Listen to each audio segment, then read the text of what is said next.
What's up, YouTube? Got yet another Ace Tanker game for you, and I think this is just what I'm gonna do for now.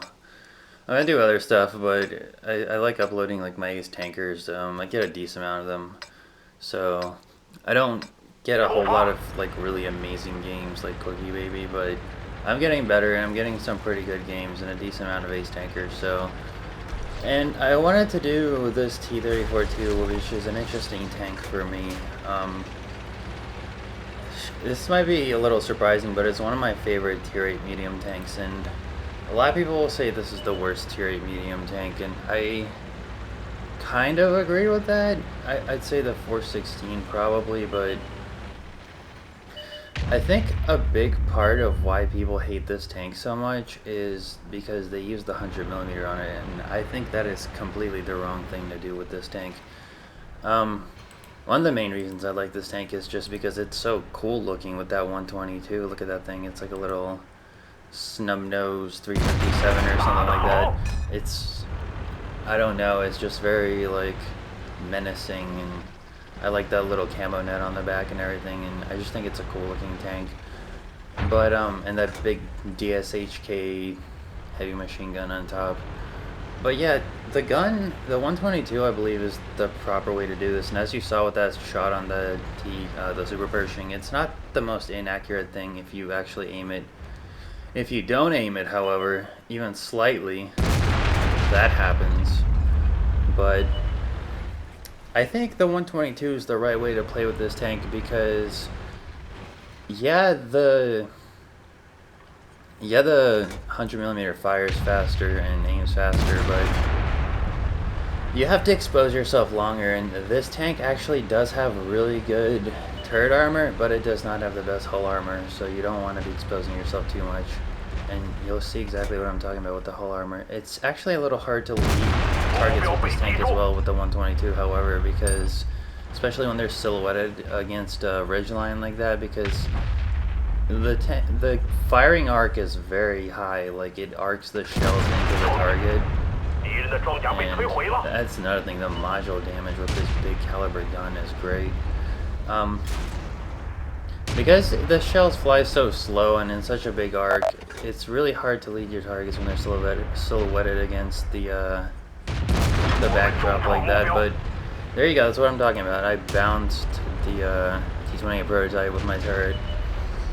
But even the you don't take that much for DPM hit with this 122mm gun, and I think the alpha is more conducive to the playstyle because this tank also happens to have very good camo rating. So if you have a fully trained camo crew and camo and you know all the trimmings, basically, this tank is very good at spotting targets, and it has good view range too. So it's good at spotting targets, taking a hit.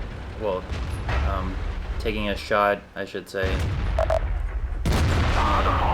right into the viewport of that IS-3, and then just getting out. And that's what I like about this tank, because it makes me play better as a player. You have to consider every move. It's very meticulous. You have to aim your shots. You have to.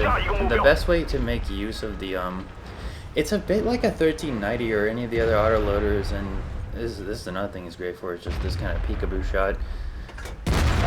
You relocate and plan in between your reloads, and you basically, to make the best use of this tank, you want this gun firing. You want to already be in position and aimed by the time the next shell is in the tank, in the gun. So then you can fire and put the DPM of this thing to the best use of it.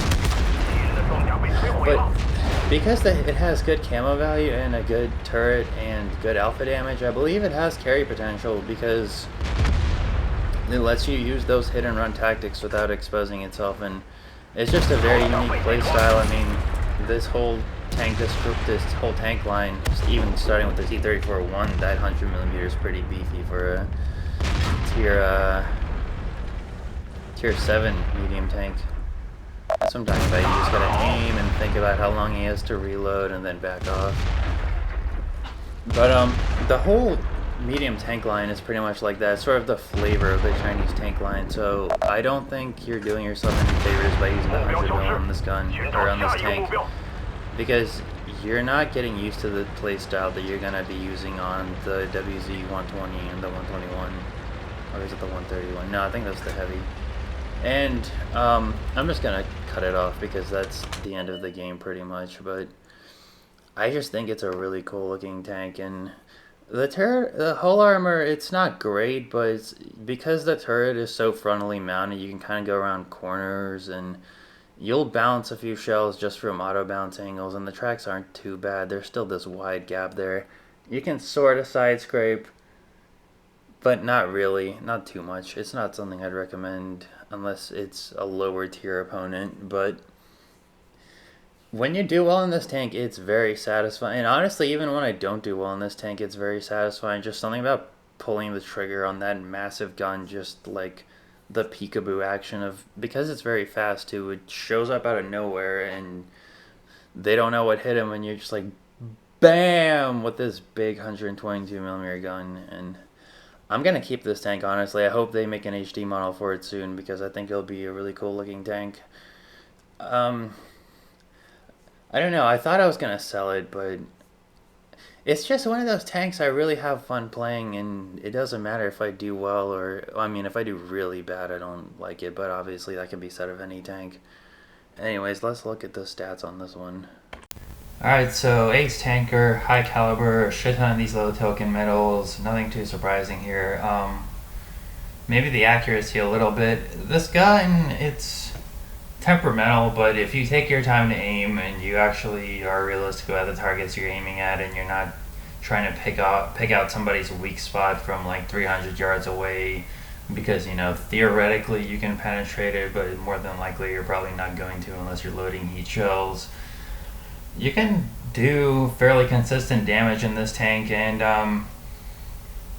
I'll talk a little bit more about the ace tanker. Let's look at the next screen. It only took me about 1200 base XP to get an ace tanker, and I'm going to bring up a screen of the global stats for the EVE server, but I checked all the other servers and they're pretty much the same. This tank is universally poorly played by people, so if you're looking to increase your WN8 rating or increase your stats, this tank is a good way to farm them, because WN8 is subjective to how well people are doing in a tank. So you either have to do, if you're playing good tanks that people are already doing well, and you have to do really, really well. But if you're playing kind of a mediocre or like a bad tank like this, you can get your stats up pretty well and just like not have too much of a hard time getting ace tankers and stuff like that. And I was grinding the Object 416 along with this tank at the same time, and I sold the Object 416 and I kept this tank. And the reason I'm comparing it to that is because I feel like they're kind of both out of place tier 8 medium tanks. They both kind of have a limited gun arc, and at least in this case with the gun depression being really terrible. And they kind of have a unique gun for a tier 8 medium tank. So they're kind of both a little weird and out of place in my opinion. And the reason I like this tank more than the Object 416 is because even though it has a worse gun, it's more flexible. It's got that same mobility and camo rating, but it's got turret armor, so it can face hug if you need to get in close. And because it's so low profile, a lot of times enemies will have to aim down and they'll bounce off your turret, so you kind of have like a contingency plan if you get caught out in the open. In the Object 416, you can't do shit if you get caught out in the open. You can run away, and while you're running away, you can't fire back because you have limited gun arc.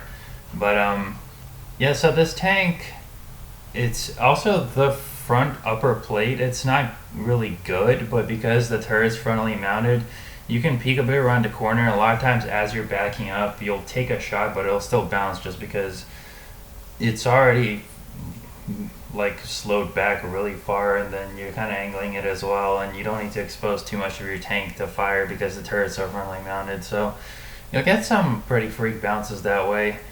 And in general, what I think about this tank, I don't know. I really enjoy playing it. It's a really interesting play style. I think it's actually a good trainer for knowing how to play the game in general, because it just forces you to be really meticulous with your actions. Like, you really have to know how to work the terrain and stuff like that if you want to go hull down and take full advantage of this tank's turret armor, and you have to aim with your gun to really, make sure you hit most of the time. And the best way to put to use its fairly limited DPM is relocating in between shots, and you just have to think ahead. Like this tank forces you to think on your feet, and you'll want to be aiming as the gun's got like 3 or 4 seconds left on the reload. So the moment that shell's back up, you're already firing another shell, and that's what I like about this tank. It's a very tactical tank to learn how to play. So yeah, I'll probably be keeping it. Plus, it just looks cool. Anyways, I'll see you guys on the next one.